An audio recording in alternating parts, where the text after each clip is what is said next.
வணக்கம்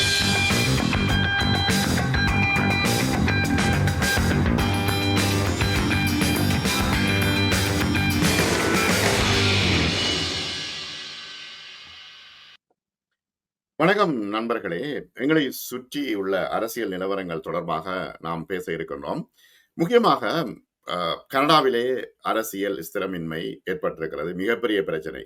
ஜெர்மனியில் மிகப்பெரிய அரசியல் ஸ்திரமின்மை ஏற்பட்டிருக்கிறது. மிகப்பெரிய பிரச்சனை. பிரான்சில் ஒரு தேர்தல் முடிவடைந்தும் ஒரு ஸ்திரமான அரசாங்கத்தை நிறுவ முடியாமல் இருக்கிறது. மிகப்பெரிய பிரச்சனை. படித்த நாடுகள், முன்னேற்றமடைந்த நாடுகள் என்று நாம் குறிப்பிடுகின்ற இந்த நாடுகள் ஏன் தங்களை ஸ்திரப்படுத்திக் கொள்ள முடியாமல் இருக்கிறது? பிரித்தானியாவிலே ஒரு மிகப்பெரிய பிரச்சனை ஓடிக்கொண்டிருக்கிறது. ஆகவே இந்த அரசியல் நிலவரங்கள் தொடர்பாக இந்த அரசாங்கங்கள் சிறுபான்மையினருக்கு எதிராக இருக்கின்றனவா என்ற கேள்விகள், பலதரப்பட்ட கேள்விகள் எழுகின்றன. இந்த கேள்விகள் தொடர்பாக சட்டத்தரணி அருண் கணநாதன் எங்களோடு இருக்கின்றார். அவரோடு பேசுவோம். லூவிஷம் ஸ்ரீ அஷ்டலட்சுமி ஜுவல்லர்ஸினர் டிசம்பர் 15ஆம் தேதி லண்டனில் தமது 20வது ஆண்டு நிறைவு விழாவை மகிழ்ச்சியுடன் கொண்டாடுகின்றனர். டிசம்பர் 15ஆம் தேதி முதல் 31ஆம் தேதி வரை அனைத்து வாடிக்கையாளர்களுக்கும் அனைத்து டைமண்ட் நகைகளுக்கும் 30% விலை கழிவு. அனைவரும் லூவிஷம் ஸ்ரீ அஷ்டலட்சுமி ஜுவல்லர்ஸின் சலுகைகளை பெற வாழ்த்துகிறோம். Welcome to Cakes and Bakes of Bromley. We create fabulous birthday cakes and classic delights, like Victoria Sponge, Raspberry Almond Bakewell Tart, and Moist Carrot Cake. Visit us at 450 Bromley Road, via 14PP. வணக்கம் அருண். வணக்கம். முக்கியமாக ஏன் இந்த அரசாங்கங்கள் இவ்வளவு தடுமாற்றத்தோடு இருக்கின்றன? நாங்கள் படித்தவர்கள் உள்ள அரசாங்கம் என்கிறோம், உலகத்தை ஆட்சி செய்த அரசாங்கங்கள் என்கின்றோம். கனடால பிரச்சனை, ஜெர்மன்ல பிரச்சனை, பிரான்ஸ்ல பிரச்சனை, யூகேல பிரச்சனை, அமெரிக்கால பிரச்சனை இல்லாத மாதிரி தெரிகிறது. ஆனா அங்கேயும் மிகப்பெரிய பிரச்சனை. ஆகவே இந்த அரசாங்கங்கள் ஏன் ஒரு ஸ்திரம் இன்மையை நோக்கி செல்கின்றன? முக்கியமாக இந்த மேற்கத்திய உலகத்தில் ஜனநாயக கட்டமைப்பு, தேர்தல், வாக்குச்சாவடியில் ஜனநாயகம், அந்த விதமான ஒரு கட்டமைப்பு உருவாக்கப்பட்டு அதற்கான பல சவால்களை இப்பொழுது சந்தித்து கொண்டிருக்கின்றது. அதாவது 2வது உலக யுத்தம் முடிந்ததன் பின்னர் அந்த யுத்தத்தில் ஏற்பட்ட வலிகள் காரணமாக இப்படியான கட்டமைப்புகளை உருவாக்க வேண்டும் என்று அந்த சந்ததியினர் ஜெனரேஷன் அந்த வலியுடன், அதன் ஒரு ஜனநாயகம் இல்லாவிட்டால் என்ன நடக்கும், ஹிட்லருடைய ஆட்சியில் நடந்த கொடுமைகள், யூத மக்களுக்கு எதிராக நடந்த கொடுமைகள், அதன் பின்னர் ஏற்பட்ட அந்த வலியின் அடிப்படையில் அப்படியான இந்த ஜனநாயக தேர்தல் முறை ஒரு பிரபல்யப்படுத்தப்பட்டது. அத்துடன் அதன் பின்னர் வந்த கோல் போர், அதாவது பனிப்போர், அந்த காலத்தில் 2 வல்லரசுகள் உலகத்தில் இருந்தன, ரஷ்யா, அமெரிக்கா என்று. அந்த காலகட்டத்திலும் எத்தனையோ பிரச்சனைகள் இருந்தாலும் அதில் இந்த அமெரிக்க வல்லரசாக இருக்கட்டும், அதை சார்ந்த இந்த ஜனநாயக கட்டமைப்புகளை கொண்ட அரசுகள் இந்த ஜனநாயக கட்டமைப்பை உண்மையாக உள்வாங்கி அதற்கு ஒரு விசுவாசமாக இருந்து கொண்டிருந்தார்கள். அந்த 89ஆம் ஆண்டு அந்த சோவியத் கோல்ட் போர் முடிவடை, பெர்லின் போர் விழுந்ததன் பின்னர் உருவாகிய அந்த சமூக சூழ்நிலை காரணமாகவும், முக்கியமாக ரஷ்யாவினுடைய, சோவியத் ரஷ்யா, யுஎஸ்எஸ்ஆருடைய வீழ்ச்சி காரணமாகவும் இந்த அமெரிக்காவுக்கு எதிராக ஒரு குரல் கொடுக்கின்ற ஒரு சக்தி உலகத்தில் மங்கி போயிருந்தது. அந்த பின்னணியில இந்த ஜனநாயகத்தை ஒரு முதலாளித்துவ கட்டமைப்பின் ஒரு உருவமாகத்தான் பார்க்க தொடங்கினார்கள். முதலும் அந்த சிக்கல்கள் இருந்தாலும் அதை சரியான நிலைப்பாட்டில் நிறுத்தக்கூடிய செக்ஸ் அண்ட் பேலன்சஸ், ஒரு பாராளுமன்ற கட்டமைப்பாக இருக்கட்டும், நீதிமன்ற கட்டமைப்பாக இருக்கட்டும், இந்த கட்டமைப்புகள் மூலம் இந்த வாக்குச்சாவடியில் இருக்கின்ற குறைகளை ஓரளவு நிவர்த்தி செய்யக்கூடியதாக இருந்தது. அந்த காலத்தையும் நாங்கள் தாண்டி இன்று முக்கியமாக இந்த அதிகாரம் என்றது ஒரு சிலருடைய கைகளில் ஒருமித்து போவதனால், அமெரிக்காவினுடைய கட்டமைப்பை எடுத்து பார்த்தீர்கள் என்றால் அந்த எக்ஸிகூட்டிவ் பிரசிடென்சி மிகவும் பலம் பொருந்தியதாகவும், அதை இப்பொழுது அமெரிக்காவினுடைய நிலை பார்த்தீர்கள் என்றால் அதனுடைய சுப்ரீம் கோர்ட்டும் வந்து ஒரு வலதுசாரி தன்மை கொண்ட ஒரு நீதிமன்றமாக இருக்கின்றது. ஆகவே இந்த வலதுசாரிகளுடைய மற்றைய முதலாளித்துவத்தினுடைய தன்மை வந்து ஒரு கட்டுப்பாட்டு இல்லாமல் சென்றதென்ற ஒரு விளைவாகத்தான் இன்றைக்கு உலகளாவிய ரீதியாக இந்த ஒரு பிரச்சனைகளையும் அரசியல் சிக்கல்களையும் இன்மையையும் நாங்கள் பார்க்கக்கூடியதாக இருக்கு என்று கருதுகின்றேன்.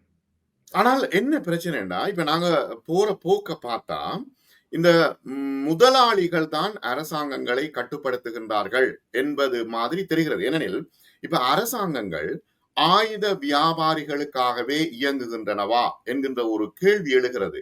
நேரடியாகவே அரசாங்கம் காசு கொடுக்கிறது ஆயுத வியாபாரிகளுக்கு. ஆயுத வியாபாரிகள் ஆயுதங்களை விற்கிறார்கள் யுத்தத்திற்கு. அழிவு ஏற்படுகின்ற பொழுது அங்கிருந்து அகதிகள் வருகின்றார்கள். இது ஒரு சங்கிலி தொடர் போல நடைபெறுகின்றது இல்லையா? ஆம், அதாவது அந்த முதலாளித்துவத்தின் அதன் கண்ட்ரோல் வந்து அதை செய்கின்ற அந்த முக்கியமாக அந்த கட்டமைப்புகளும் வந்து மிகவும் ஆட்டம் கண்டு விட்டன. ஒரு விடயம் நீதிமன்றங்களாக இருக்கட்டும், விசாரணைகளாக இருக்கட்டும், மற்ற அந்த கட்டமைப்புகளை எப்படி கையாளுவது என்ற விடயத்திலையும் வந்து இந்த முதலாளித்துவம், அதாவது தவறான முதலாளிகள் என்று கூறுவேன் நான், அந்த முதலாளித்துவம் வந்து ஒரு கைதேர்ந்து விட்டது. எப்படி ஒரு விசாரணைகளை கையாண்டு இப்போ இந்த நாட்டில் வந்து போஸ்ட் ஆஃபீஸ் ஸ்கேண்டலாக இருக்கட்டும் பிரித்தானியாவில், அல்லது கோவிட் இன்குவாரியாக இருக்கட்டும். ஆகவே நாங்கள் எத்தனை வகையான ஒரு சட்டத்தின் மூலமாக ரூல் ஆஃப் லோன்னு கூறுவார்கள் இந்த ஜனநாயக கட்டமைப்புகளில். அப்படி இருந்தால் கூட அதிலிருந்து எப்படி தப்பித்து கொள்ளலாம் என்பதில் வந்து அவர்கள் மிகவும் கைதேர்ந்தவர்களாக இருக்கின்றார்கள். மற்றது இன்னொரு புதிய விடயம், அந்த 2ஆம் உலகப் போரின் பின்னர் உருவாகிய முக்கியமான விடயம் இந்த சோஷியல் மீடியா. அதையும் வந்து முதலாளிகளும் வியாபாரிகளும் வந்து எப்படி அதை திறம்பட பயன்படுத்தி மக்களிடம் நஞ்சு எப்படி விதைப்பது, ஒரு கருத்துருவாக்கத்தை எப்படி தங்களுக்கு சாதகமாக உருவாக்குவது போன்ற விடயங்களும் வந்து இன்றைக்கு முன்னிறுத்தப்படுத்தப்பட்டதால இலங்கை தேர்தலை ஒரு உதாரணமாக பார்த்தீர்கள் என்றால் அதில் ஒரு சோஷியல் மீடியாவின் தாக்கம் ஒரு முக்கிய ஒரு அம்சமாக நாங்கள் குறிப்பிட வேண்டும். இது இலங்கை எங்களுக்கு மிகவும் தெரிந்த ஒரு விடயம் என்றபடியால் நாங்கள் அதை உடனடியாக பார்க்கக்கூடியதாக இருக்கின்றது. அதே மாதிரிதான் எங்கும் வந்து இந்த முதல் மீடியா மெயின் ஸ்ட்ரீம் மீடியாவாக இருந்தது. அதன் கட்டுப்பாட்டில் அதற்கு ஓரளவு கீரை கடை இருந்தால் எதிர்கடை என்ற ஒரு நிலைப்பாடு இருந்து கொண்டிருந்தது. ஆனால் இந்த சோஷியல் மீடியாவில் வந்து ரெஸ்பான்சிபிலிட்டி எங்கிருந்து வருகின்றதுன்னு தெரியாது. எந்த வியாபார ஸ்தாபனம் வந்து ஒரு கொள்கை உருவாக்கத்திற்கான முயற்சிக்காக இந்த நடவடிக்கையை செய்கின்றது என்பது யாரும் உரிமை கோரவோ அல்லது எங்கிருந்து வருகின்றது என்பதை சரியாக பார்க்க முடியாது. அது மாத்திரம் இல்லாமல் இந்த நீங்கள் முதல் குறிப்பிட்ட மாதிரி செக்யூரிட்டி, இன்டெலிஜென்ஸ், புலனாய்வு, அரசுகளுக்கு இடையில் இருக்கின்ற யுத்தங்கள் காரணமாகவும் வந்து இந்த சோஷியல் மீடியா வந்து மிகவும் ஒரு மக்களிடையே மிகவும் ஒரு குழப்பமான ஒரு சூழ்நிலையையும் அந்த வெறுப்பின் அடிப்படையில் இன்றைக்கு பார்த்தீங்கன்னு சொன்னால் எந்த ஒரு தேர்தலையும் எடுத்துக்கொண்டாலும் அதை வெல்லுவதற்கான முதலாவது வழிமுறை வந்து ஒரு நெகட்டிவ் கேம்பெயினை நடத்துவது. அதாவது இருக்கின்ற ஆட்சியில் வந்து ஒரு தரம் 100% சரியாக ஆட்சி செய்ய போவதில்லை. அங்கு குறை நிறை இருக்கத்தான் போகின்றது. ஆனால் அந்த குறைகளை வந்து அவர்கள் மிகவும் முன்னிலைப்படுத்தி அந்த குறைக்கு காரணம் இந்த ஏற்கனவே உருவாக்கப்பட்ட அந்த பொறிமுறை ஸ்ட்ரக்சர்ஸ், மற்றது அந்த சிஸ்டம், அப்படியான விடயங்களில் வந்து மக்களுக்குள்ள வந்து அந்த நம்பிக்கையை இழக்க பண்ணி அந்த அவர்கள் அந்த மனமிழந்து வெறுத்து போயிருக்கின்ற நேரத்தில் வந்து ஒரு மெசாயா போன்ற பெரியொரு மிகவும் பாரதூரமான ஒரு பெரிய ஒரு மாற்றத்தை கொண்டு வரப்போகின்றோம், ஒரு சமய பிரசங்கம் மாதிரியான ஒரு பிரசங்கத்தை செய்து ஆட்சியை கைப்பற்றுவதுதான் இன்றைக்கு உலகளாவிய ரீதியாக நாங்கள் பார்க்கக்கூடிய ஒரு ட்ரெண்ட் ஆக இருக்கின்றது. இப்பொழுது பிரித்தானியாவில் என்ன நடக்குது? ஏனெனில் இப்ப பிரித்தானியா உடைய அரசியல் நிலவரம் எப்படி இருக்கு? லேபர் கட்சி ஒரு ஆபத் பாந்தவனாக, எல்லோருக்கும் ஒரு மிக உவப்பான கட்சியாக, குறிப்பாக ஆசிய மக்கள் அதனை விரும்பும் கட்சியாக இருந்தது. ஆனால் இப்பொழுது பார்த்தா மக்களை போட்டு நெருக்குவதாகவே தெரிகிறது. உண்மையில் பிரித்தானியாவில் என்ன நடக்கிறது கணா? பிரித்தானியாவிலும் மக்கள் அந்த 14 வருட கன்சர்வேட்டிவ் ஆட்சியின் கீழ் பட்ட கஷ்டங்கள் காரணமாகவும், முக்கியமாக இந்த பப்ளிக் சர்வீசஸில் வந்து சரியான இன்வெஸ்ட்மெண்ட் இல்லாமல், நேஷனல் ஹெல்த் சர்வீஸ், படிப்பு, எஜுகேஷன் அனைத்தும் வந்து பாதிக்கப்பட்ட ஒரு சூழ்நிலையில வந்து அதன் ஒரு எதிர்வினையாக, முக்கியமாக இந்த ரிஃபார்ம் என்ற ஒரு கட்சியும் வந்தபடியால் அது கன்சர்வேட்டிவ் பார்ட்டியினுடைய வாக்கு வங்கிக்கு மிகவும் ஒரு இடையூறாக, ஒரு சேலஞ்சாக இருந்தபடியால் அந்த ஒரு சூழ்நிலையில லேபர் ஒரு மிகவும் பெரிய ஒரு பெரும்பான்மையுடன் ஆட்சிக்கு வந்தது. ஆனால் வந்தவுடனேயே அவர்களுடைய பொருளாதார கொள்கை பற்றி நாங்கள் சற்று பொறுத்திருந்துதான் பார்க்க வேண்டும். ஏனென்றால் பொருளாதார முடிவுகள் ஒரு 6 மாதத்தில் 3 மாதத்தில் வந்து சில விடயங்களை சரியாக நிமித்தி முடிக்க முடியாது. அத்துடன் அதனுடைய அந்த பலன்கள், பிரதிபலன்கள் வந்து ஒரு கால பகுதியின் பின்னர் தான் நாங்கள் சரியாக பார்க்க முடியும். ஆகவே அவர்களுடைய பொருளாதார கொள்கைக்கு இன்னும் நான் அவர்களுக்கு நேரம் ஒதுக்க வேண்டும் என்றுதான் நான் கருதுகின்றேன். இந்த பட்ஜெட் வந்து அதுடன் இதிலையும் நாங்கள் அந்த பட்ஜெட்டில் வந்து வியாபாரிகள், இன்ஹெரிட்டன்ஸ் டாக்ஸ் போன்ற விஷயங்கள் வந்து உள்ளடக்கப்பட்டபடியால் அந்த பலம் வாய்ந்த வியாபாரிகளை வந்து இந்த பட்ஜெட் பாதிக்கின்ற விடயம் காரணமாகவும் இதற்கான விமர்சனம் அதிகமாக மீடியாவில் வந்து கொண்டிருக்கின்றது. ஆனால் உண்மையாக இந்த பட்ஜெட் அவர்களுடைய பொருளாதார கொள்கை சரியான ஒரு வழியை, பொருளாதாரத்தை நிமித்துமா இல்லையா என்பதை சற்று பொறுத்திருந்துதான் பார்க்க வேண்டும். அது ஒரு புறம் இருக்க, ஆனால் அவர்களுடைய சிறுபான்மையின மக்கள் தொடர்பான நடவடிக்கைகள் வந்து மிகவும் அதிருப்திகரமாக இருக்கின்றது. முக்கியமாக நீங்கள் இந்த இமிகிரேஷன் விஷயத்தை எடுத்துக்கொண்டீர்கள் என்று சொன்னால், கன்சர்வேட்டிவ் அரசாங்கம் ஒரு வலதுசாரி அரசாங்கமாக இருந்தாலும் அதில் இருந்த அந்த அனுகூலமான ஒரு இமிகிரேஷன் சூழ்நிலை இன்றைக்கு இல்லை. அதற்கு பல காரணிகள் இருக்கலாம். இவர்கள் இந்த அரசாங்கம் இந்த ருவாண்டா ஸ்கீமை வந்து முடிவுக்கு ரத்து செய்வதாக கூறி அதை ரத்து செய்தார்கள். இருந்தாலும் அதன் அடிப்படை, ருவாண்டா ஸ்கீம் அடிப்படை வந்து இந்த நாட்டுக்குள் வரும் சட்டவிரோதமான குடியேறிகள் என்ற ஒரு பதம், இல்லீகல் இமிகிரன்ட்ஸ். ஆனால் இந்த பதம் வந்து சட்ட ரீதியாக பார்க்கும் பொழுது ஒரு இலூசரியானது. சரியாக யார் சட்ட ரீதியாக இருக்கின்றார், யார் சட்ட விரோதமாக குடியேறி இருக்கின்றார் அல்லது குடியேறியாக இருக்கின்றார் என்று குறிப்பிடுவது வந்து சட்ட விடயத்தில் வந்து ஒரு சரியாக முடிவெடுக்காத ஒரு விடயம். ஒருவர் வந்து உதாரணமாக இந்த நாட்டுக்கு ஒரு விசிட் விசாவில் வரலாம், அதன் பின்னர் அவர் ஒரு விண்ணப்பத்தை ஏற்படுத்தலாம். அவரை வந்து சட்டவிரோதமான குடியேறியாக நாங்கள் கூற முடியாது. ஆனால் சட்டம் சில இடங்களில் வந்து அவரை ஒரு சட்டவிரோத குடியேறியாக பார்க்கக்கூடிய சூழ்நிலை இருக்கின்றது. ஆகவே இந்த சட்டத்தை வைத்து அவர்களுக்கே வந்து ஒரு குழப்பம் இருந்து கொண்டிருக்கின்றது. யார் சட்ட ரீதியான குடியேறி, யார் சட்ட விரோதமான குடியேறி, போட்டில் வருபவர்களை எப்படி கையாளுவது என்ற தெளிவின்மை. அத்துடன் இந்த நாட்டின் அடிப்படையை நீங்கள் பார்த்தீர்கள் என்று சொன்னால், சரியோ பிள்ளையோ, முதல் இந்த 2ஆம் உலக யுத்த காலத்தில் வந்து யூத மக்கள் இந்த நாட்டுக்கு ஆதியாவிற்கும் பெரும் பொழுதும் அன்றும் இதே எதிர்ப்பு, இங்கே இருக்கின்ற அந்த வலதுசாரிகளுடைய பலம், அரசியல் பலம் அல்லது வலதுசாரி தன்மை மிகவும் பலம் பொருந்தியதாக இருப்பதனால் இந்த இமிகிரன்ஸுக்கும் ஆதிகளுக்கும் எதிரான கொள்கைகள் வந்து என்றும் இந்த பிரித்தானிய அரசின் ஒரு அங்கமாகத்தான் தொடர்ந்து இருந்து கொண்டிருக்கின்றது. ஆகவே அன்று யூத மக்கள், அதன் பின்னர் ஏசியாவிலிருந்து வந்த, ஆப்பிரிக்காவிலிருந்து வந்த ஏசியன் இந்தியன் குடிமக்கள், இவர்கள் இந்த நாட்டுக்கு குடியேறி வரும் பொழுதும் அதற்கான எதிர்ப்பு பலமாக இருப்பதும் அதற்கு எதிர்வினையை சமாளிப்பதுமாக இருக்கின்றது. இப்படியான ஒரு சூழ்நிலையில் இந்த இமிகிரேஷன் பாலிசி கொள்கைகள் வகுக்கப்படும் பொழுது அது சரியான ஒரு இந்த நாட்டுக்கு நன்மை பயக்கின்ற, முழுமையாக நன்மை பயக்கின்ற ஒரு குடியேற்ற கொள்கையை உருவாக்காத சூழ்நிலை தான் இருந்து வருகின்றது. அதையும் லேபர் அரசாங்கம் தொடர்ந்து அதே மாதிரியான ஒரு ஒரு தெளிவற்ற தன்மையும், இங்கு வந்தவர்களை மனிதாபிமானமாக நடத்தாமல் மிகவும் கஷ்டத்துக்கு அவர்களுடைய விசாக்களை கண்டபடியாக ரத்து செய்வதும், அவர்களை எலிகளாக்குவதும், அவர்களுடைய குறி என்னவாக இருக்கின்றது என்று சொன்னால், லேபர் அரசாங்கத்தினுடைய தாங்கள் இந்த டிடென்ஷன் டிபோர்டேஷன் ஊடாக பாரிய ஒரு தாக்கத்தை ஏற்படுத்தி இங்கு குடியேற வருபவர்களை டிட்டரண்டாக நிப்பாட்டுவதற்கான ஒரு முயற்சியை செய்யலாம் என்று பார்க்கின்றார்கள்.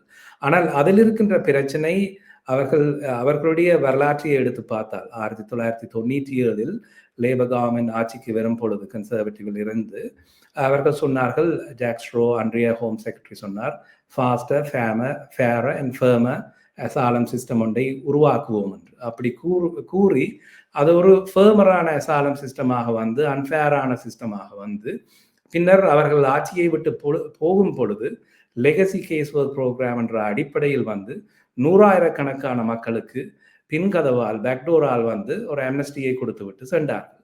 அதே மாதிரியான ஒரு விளையாட்டு தான் இந்த முறையும் காட்ட வலிக்கின்றார்கள். இப்படி ஒரு இறுக்கமான தாங்கள் ஒரு இமிகிரேஷன் சிஸ்டத்தை உருவாக்குகின்றோம் என்று கூறி இங்கு கொடுக்கப்பட வேண்டியவர்கள் மெரிட் ரீதியாக கொடுக்கப்பட வேண்டியவர்களுடைய விண்ணப்பங்களையும் வந்து கண்ணா பின்னாண்டு நிராகரித்து பின்னர் அவற்றை அப்பீல் ஊடாக சென்று அங்கு சரியான சட்ட பிரதிநிதித்துவம் அவர்களுக்கு கிடைத்தால் அவர்கள் வெல்லக்கூடியதாக இருக்கும்.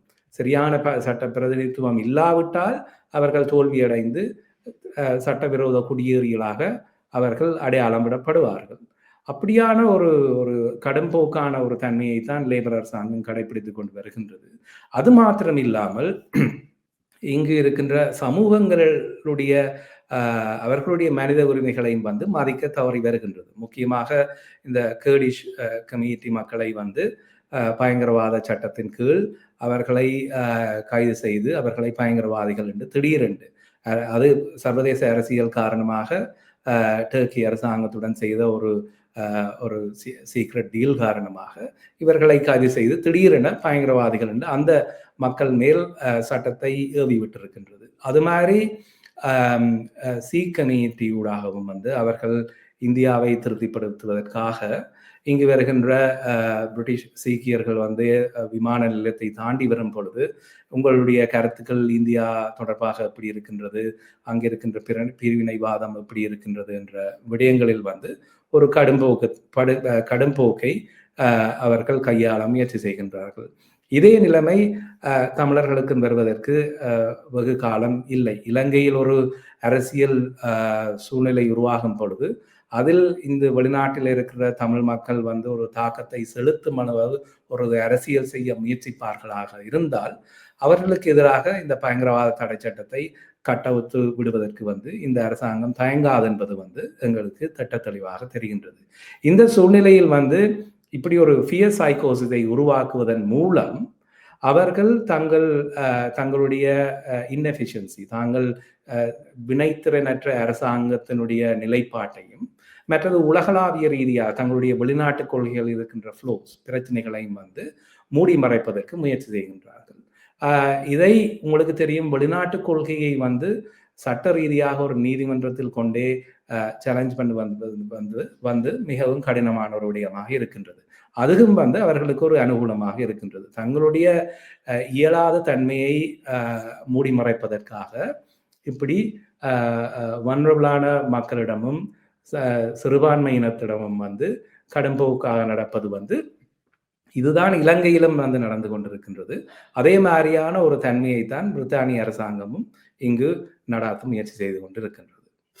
ஆனால் என்ன விஷயம்னா, இவர்கள் அகதிகள் வருகின்றார்கள் என்றுதான் மீடியாவில் வந்து பிரபல்யப்படுத்துகின்றார்களே தவிர செய்திகளை எதனால் அகதிகள் வருகின்றார்கள் என்ற பிரச்சனையை முன்னிலைப்படுத்துகின்றார்கள் இல்லை. இவர்கள் செய்கின்ற யுத்தத்தின் காரணத்தினால் அங்கு இருக்க முடியாமல் வாழ்வாதாரம் தேடி அகதிகள் வருகின்றார்கள்.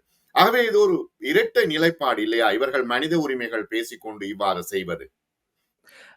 முக்கியமாக இந்த வெளிநாட்டு கொள்கையை பார்த்தீர்கள் என்று சொன்னால் எங்கு போனாலும் வந்து தங்களுடைய பாதுகாப்பும் தங்களுடைய பொருளாதார நலன்கள் கருதியும் தான் இந்த முடிவுகளை வெட்டுகின்றார்கள். அந்த அடிப்படையில் அவர்கள் எடுக்கின்ற முடிவுகள் அது யுத்தத்துக்கு இட்டு செல்லுகின்றது அல்லது ஸ்திரத்தன்மைக்கு இட்டு செல்லுகின்றது, மற்றது வன்முறைக்கு இட்டு செல்லுகின்றது. இதன் காரணமாக மக்கள் அங்கு வாழ முடியாமல் அந்தரப்பட்டு வரும் பொழுது அவர்களை வந்து சட்டவிரோத குடியேறிகள் என்று சொல்லியும் எந்தவித மனிதாபமான மற்ற முறையிலும் நடத்துவதுதான் இவர்களுடைய கையாளுகையாக இருக்கின்றது. இவர்களுக்கு வந்து அந்த தாங்கள் தங்களுடைய வெளிநாட்டு கொள்கைகள் காரணமாகவும் தங்களுடைய சுயநலங்கள் காரணமாகவும் அங்கு இருப்பவர்கள் குண்டர்களாக செயற்பட வேண்டும்.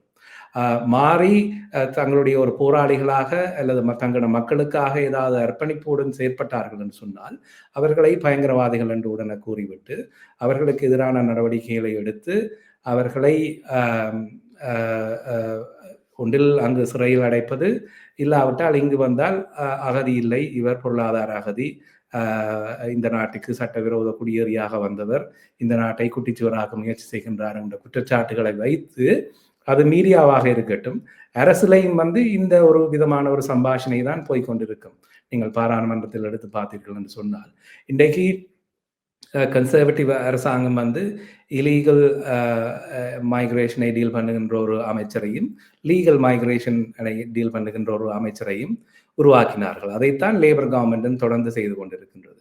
மற்ற இந்த ஒர்க் விசாஸ், கேப் ஒர்க்கர் விசா, ஸ்டூடெண்ட் விசாவை ஒரு உதாரணமாக எடுத்தீர்கள் என்று சொன்னால் அது இந்த நாட்டில் இந்த வெளிநாட்டு ஓசி ஸ்டூடெண்ட்ஸை அனுமதிக்காவிட்டால் ஒரு 50-70 யூனிவர்சிட்டிஸ் மூட வேண்டிய ஒரு சூழ்நிலை இருக்கின்றது. அந்த தங்களோட ஒரு சுயநலத்துக்காகத்தான் இந்த மாணவர்களை உள்ளே விட்டார்கள். அதிலும் விட்டவுடன் அவர்கள் ஃபீஸ் கட்ட முடியாமல் திணறுகின்றார்கள் என்றால் அவர்கள் யூனிவர்சிட்டிஸும் ஒரு முதல் வரும்பொழுது ஒரு ஃபீஸை சொல்லுவார்கள், பின்னர் ரெண்டாவது அவருக்கு ஒரு இன்ஸ்டால்மெண்ட்ஸ் கொடுக்கின்றார்கள் இல்லை என்ற தங்களுடைய பொருளாதார சிக்கல் காரணமாக அவர்கள் ஒரு இன்ஸ்டால்மெண்ட்ஸ் எந்த ஒரு பர்சரி ஒன்றுமே கொடுப்பதில்லை. ஆகவே அவர்கள் ஒரு பொருளாதார சிக்கலை சந்தித்தார்கள் என்று சொன்னால் அந்த ஃபீஸ் கட்ட முடியாத ஒரு சூழ்நிலையில அவர்கள் தத்தளித்து போகின்றார்கள். அவர்களுக்கு இன்னொரு விடயத்துக்கு ஒரு ஸ்விட்ச் பண்ணுவதற்கான ஒரு உரிமையை கொடுப்பதில்லை, ஒன்றுமே கொடுப்பதில்லை. ஒருவன் அங்கு அத்துடன் நடுவில் இருக்கின்ற அந்த ஸ்டூடெண்ட் ஏஜென்ட்ஸையும் அவர்களுக்கும் இவர்கள் கமிஷன் கொடுத்து வைத்திருக்கின்றார்கள். அந்த அடிப்படையில் அவர்கள் தங்களுடைய கமிஷனை கருத்தில் கொண்டு இந்த ஃபீஸ் விவரங்களை எல்லாம் முழுமையாக இந்த மாணவர்களுக்கு சொல்லுவதில்லை.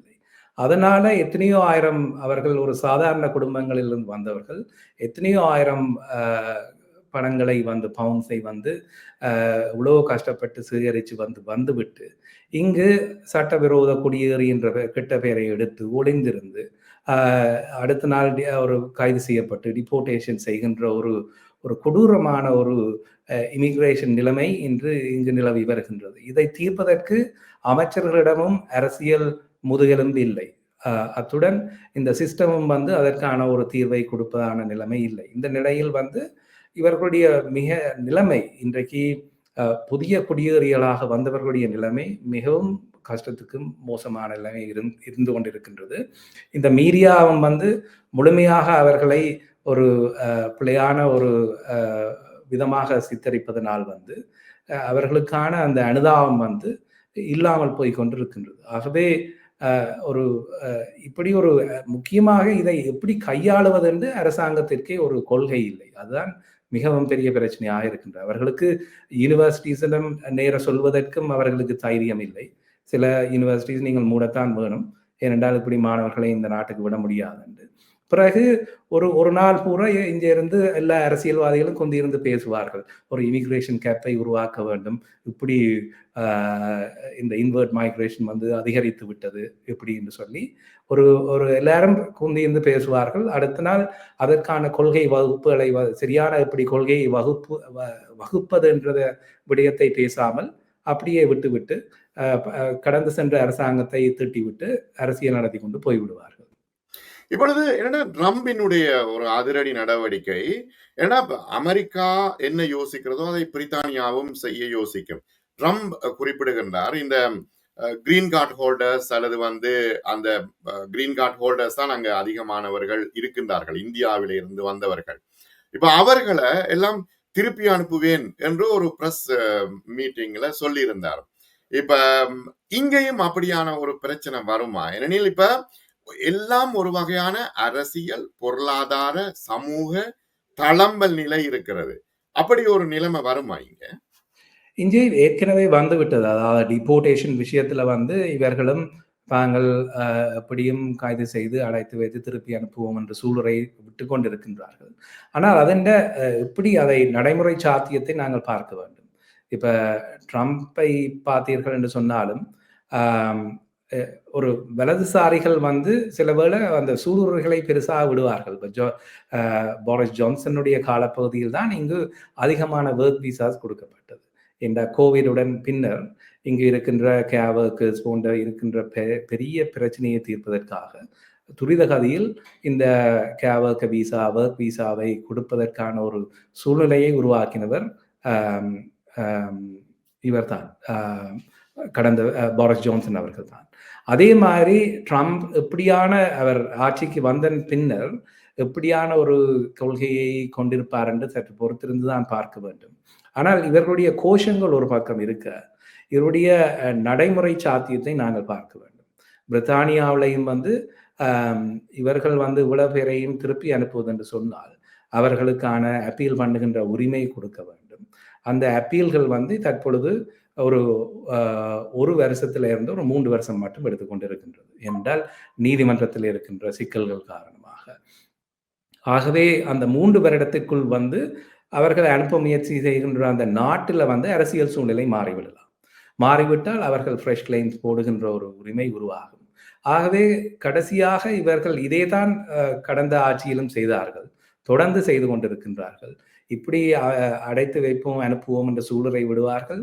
பின்னர் அது நடைமுறை சாத்தியமற்றது என்று கண்டவுடன் எத்தனையோ மில்லியன் பவுண்ட்ஸ், இப்போ ருவாண்டா ஸ்கீம்ல வந்து எத்தனையோ மில்லியன் பவுண்ட்ஸை வந்து செலவழித்தார்கள். பின்னர் அது நடைமுறை சாத்தியம் என்று அதை கைவிட்டு விட்டு இப்போ இங்கு பிடித்து விமானத்தில் ஏற்றி அனுப்புவோம் என்று சூளுரைத்து ஒரு நிராகரிக்கின்ற ஒரு பாணியையும், மேன்முறையீடுகளில் வந்து சரியான ஒரு நீதியான கையாளுகை இல்லாமல் அடாவடித்தனமாக இந்த மேன்முறையீடுகளை கையாளுவதும் தான் ஹோம் ஆஃபீஸினுடைய யுக்தியாக இருக்கின்றது. இது ஒரு சில வருடங்களின் பின்னர் தோல்வி அடைந்ததன் பின்னர், எத்தனையோ மில்லியன் பவுண்ட்ஸை செலவழித்ததன் பின்னர் அவர்களுக்கு ஏதாவது ஒரு வழியில லெகசி கேஸ் ப்ரோக்ராம் அப்படி ஏதாவது ஒன்றை உருவாக்கி பின்னர் விசாவை கொடுத்து விட்டு போவார்கள். ஆகவே அந்த ப்ரோசஸ்ல வந்து இந்த மக்களையும் பிரித்தானிய வாக்காளர்களையும் வந்து இவர்கள் ஏமாற்றுகிறார்கள். அத்துடன் எத்தனையோ மில்லியன் பவுண்டுகளை வந்து விரயமாக்குகின்றார்கள். பின்னர் இந்த அகதிகளையும் வந்து அநியாயமாக ட்ரோமடைஸ் பண்ணுகிறார்கள். அவர்களுக்கு வேலை அனுமதியை கொடுத்தால் அவர்கள் தங்களுடைய ஸ்கில்ஸை வந்து வளர்த்திருக்கக்கூடும். இந்த நாட்டுக்கு ஒரு பொருளாதார ரீதியாக ஒரு சரியான ஒரு பங்களிப்பை உருவாக்க முடியும். ஈவன் அமெரிக்காவை பார்த்தீர்கள் என்று சொன்னாலே அவர்கள் அந்த வேலை அனுமதியை அகதி அந்தஸ்து கோருபவர்களுக்கு கொடுத்து விடுகிறார்கள். கொடுத்தனால் அவர்கள் அரசாங்கத்தினுடைய இந்த ஹேண்ட் அவுட்ஸ்ல வந்து நம்பி இருக்க வேண்டிய தேவை இல்லாமல் வேலை செய்யக்கூடியதாக இருக்கின்றது. அந்த முடிவை கூட ஒரு இந்த அரசாங்கம் எடுக்க முடியாத ஒரு முதுகெலும்பு இல்லாத அரசாங்கமாகத்தான் இருந்து கொண்டிருக்கின்றது. இதனால் வரப்போகின்ற விளைவு பிரித்தானிய பொருளாதாரம் பாதிக்கப்படுவது, எங்களுடைய சிஸ்டம்ஸ் உடைய நம்பிக்கை வந்து மக்களுக்கு இன்னும் போகப்படுவது. இப்படியே ஒரு கையாளாத ஆட்சியை இவர்கள் தொடர்ந்தார்களாக இருந்தால் வருகின்ற பொது தேர்தலில் வந்து நைஜல் ஃபராஜ் ஆட்சியை பிடிப்பதும் வந்து ஆச்சரியத்தை ஏற்படுத்தாது. ஏனென்றால் மக்கள் எதை எதிர்பார்க்கின்றார்கள் என்று சொன்னால் ஒரு ஃபேரான, ஃபேமரான, எஃபிஷியண்டான ஒரு சிஸ்டத்தை உருவாக்கும் என்று எதிர்பார்க்கின்றார்கள். அதை இவர்கள் சரியாக உருவாக்க தவறுவார்களாக இருந்தால் நிச்சயமாக மக்கள் அவர்களுக்கு மீண்டும் பொது தேர்தலில் வந்து ஒரு பாடத்தை படிப்பிப்பார்கள் என்று. அது இப்படியான ஒரு மக்கள் அதான் நீங்க உலகளாவிய ரீதியா என்ன நடக்கின்றது என்று சொன்னால், இந்த இடதுசாரி அல்லது மிதவாத அரசியல்வாதிகள் வந்து சரியான முடிவுகளை எடுக்காமல், முதுகெலும்பில்லாமல் பிழையான முடிவுகளை எடுத்து அதன் விளைவுகள் பாரதூரமாக வரும் பொழுது, அது இந்த நாட்டின் பொருளாதாரம், மக்களுடைய வாழ்வாதாரத்தை பாதிக்கும் பொழுது, மக்கள் மிகவும் கோபமடைந்து போய் கிளர்ச்சியாக இருக்கும் பொழுது, இப்படியான வலதுசாரிகள், நைஜல் ஃபராஜ் போன்ற வலதுசாரிகள் வந்து தாங்கள் ஒரு பெரிய ஒரு தீர்வை வைத்திருக்கின்றோம் என்ற மாயையை காட்டி அரசியலை வென்று கொண்டு போகின்றார்கள். அதான் வலதுசாரி அரசியலுடைய எழுச்சி வந்து யூரோப் பூராக இருந்து வந்து கொண்டிருக்கின்றது. அதற்கு முக்கியமான காரணம் இந்த இடதுசாரி அல்லது சென்டர் லெஃப்ட் அல்லது நடு நிலையில் இருக்கின்ற அரசியல்வாதிகள் சரியாக அரசியல் செய்யாமல் சரியான எஃபிஷியண்டான முடிவுகள் எடுக்காம போவதுதான் காரணம் என்று நான் பார்க்கின்றேன். இப்ப அகதிகள் விஷயம் மற்றது மதம், இஸ்லாமிய மதம் குறிப்பாக, இந்த ரெண்டையும் வைத்துத்தான் இவர்கள் அரசியல் செய்கின்றார்கள். ஆகவே நீங்கள் குறிப்பிட்டது போல நைஜல் ஃபராஜ் போன்ற வலதுசாரிகள் மிக தீவிரமாக இந்த விஷயத்தில் இயங்கி வருகின்றார்கள். பிரெக்சிட்டுக்கு மிக மூல காரணமாக இருந்தவர் நைஜல் ஃபராஜ். அவர் ஒரு வார்த்தை ஒரு மீடியா கான்ஃபரன்ஸ் மூலமாக இதை உருவாக்கிவிட்டு உருவேற்றிவிட்டு அதற்கு பிறகு மிகப்பெரிய நெருக்கடியை போரிஸ் ஜான்சனுக்கு கொடுத்தார். அதுக்காக போரிஸ் ஜான்சன் மிகப்பெரிய நல்லவர் என்று நான் இங்க சொல்ல வரவில்லை. ஆகவே இந்த நைஜல் ஃபராஜ் போன்ற கடும் போக்குவாதிகள் ஆதிக்கம் செலுத்தக்கூடிய வாய்ப்புகள் இருப்பதாக நீங்கள் நம்புகின்றீர்களா? நீங்கள் சொல்றது பயமா இருக்குது. இந்த இப்ப என்னன்னா ட்ரம்ப் ஒரு வலதுசாரி கொள்கையை முன்னெடுத்து வந்த உடனே ஏற்கனவே போன தடவை வந்த உடனே சொன்னார், நான் இஸ்லாமியர்களை உடனடியாக அந்த குறிப்பிட்ட நாடுகளை குறிப்பிட்டவர்களை நாடு கடத்துவேன் என்று. முதலாவது வெளிநாட்டு பயணமே சவுதி அரேபியாவுக்கு போய் சல்மானோட கைகுலுக்கி கொண்டு 12.5 பில்லியனுக்கு ஆயுதம் விற்கிறார். ஆகவே இப்படியான கடும்போக்காளர்களுடைய ஆதிக்கம் இங்கே பிரித்தானியாவில் வரும் என்று நீங்கள் எதிர்பார்க்கிறீர்களா? ஆமாம், அதை நிச்சயமாக நடக்க முடியாது என்று கூற முடியாது என்று நான் கூறுவேன். எதுக்கும் சாத்தியம். இன்றைய அரசியல்ல ஒரு உலகளாவிய ரீதியில் இந்த ஒழுங்குகள் இப்பொழுது எத்தனை சீட் இருக்குது நைஜல் ஃபராஜுக்கு? 3 or 4 அதுக்கு மேல. ஆனால் நிச்சயமாக அடுத்த எலெக்ஷன்ல அவரை இலான் மஸ்கும் ஆதரவு தெரிவிப்பேன் என்று கூறுகின்றார். ஆகவே பண பலம் இருக்கும் பொழுது மற்றது மக்கள் இவர்கள் இந்த தங்களுடைய தேர்தல் வாக்குறுதியை லேபர் கட்சி நிறைவேற்ற தவறினால் அது மிகவும் ஒரு பாரதூரமான விளைவை இந்த நாட்டுக்கு ஏற்படுத்தும். அது வெறும் அரசியல் மாற்றத்தை மாத்திரம் கொண்டு வராது. இந்த ஜனநாயகத்தின் ரூல் ஆஃப் லோ போன்ற இந்த லிபரல் டெமோக்ரஸி இப்படியான விடயங்கள்ல மக்கள் வச்சிருக்கின்ற கொஞ்ச நம்பிக்கையையும் ஆட்டங்காண வைத்துவிடும். அந்த சந்தர்ப்பத்தில் நைஜல் ஃபராஜ் போன்ற வலதுசாரிகள் அல்லது அவரை வலதுசாரி என்று கூட நான் கூற மாட்டேன். அவர் ஏதோ ஒரு வியாபாரத்தின் ஒரு ஃப்ரண்ட் மேன் என்றுதான் நான் அவரை கூறுவேன். எங்க ஒரு வியாபாரிகள் அல்லது ஒரு விடயத்தை ஒரு மாற்றத்தை கொண்டு வர விருப்பவர்கள் அவரை முன்னுக்கு ராக்கிவிட்டு பணத்தை போடுவார்கள். அதன் மூலம் சில அரசியல் மாற்றங்களை தங்களுக்கு ஏற்ற மாதிரி கொண்டு வருவது, தங்களுடைய சில முக்கியமாக பணம் தான் அதுக்கு காரணமாக இருக்கின்றது. இந்த பிரெக்சிட்டை பார்த்தீர்கள் என்று சொன்னால் அதன் ஊடாக உழைத்தவர்கள் எத்தனையோ பேர். இதுல மக்கள் தங்களை எங்களுடைய வாழ்க்கையை நாங்கள் இழந்து போயிருக்கின்றோம். ஆனால் இதுல நன்மை அடைந்தவர்கள் இதுக்கு பின்னால் இந்த பிரெக்சிட்டை கொண்டு வருவதற்கு பின்னால் இருந்த பெரிய வியாபாரிகள் என்றுதான் உள்ளூர் முதலாளிகள் தான். சரி, இரண்டாம் மீன்பிடியில பிரச்சனை, மரக்கறி ஏற்றுமதி இறக்குமதியில பிரச்சனை, போர்டர் பிரச்சனை, இப்ப எல்லா பிரச்சனைகளையும் உருவாக்கிவிட்டு அவர்கள் அமைதியாக இருக்கிறார்கள். அதான் அதுதான் ஒரே ஒரு இதுல இப்படி பார்ப்போம். நாங்கள் இந்த விடயங்கள்ல யார் நன்மை அடைகின்றார்கள், மக்கள் உலக தூரம் பாதிக்கப்பட்டிருக்கும் பொழுது யார் நன்மை அடைகிறார்கள் என்று பார்த்தால் ஒரு சில வியாபாரிகள் தான் நன்மை அடைந்திருக்கின்றார்கள். ஆகவே நிச்சயமாக யார் நன்மை அடைந்தார்களோ அவர்கள் தான் இதை உருவாக்குவதற்கான முழுமையான முயற்சியில் ஈடுபடுகின்றார்கள். ஆகவே இன்றைக்கு கொள்கை அடிப்படையான ஒரு அரசியலை உருவாக்க தவறுவார்களாக இருந்தால் அதுதான் லேபர்லையும் இருக்கிற பிரச்சனை. என்னென்று கேட்டால் தேர்தல் விஞ்ஞாபனமே ஒரு ஒரு ஒரு அரசல் பொருசலாகத்தான் இருந்தது, தெளிவாத ஒரு விஞ்ஞாபனமாக இருக்கவில்லை.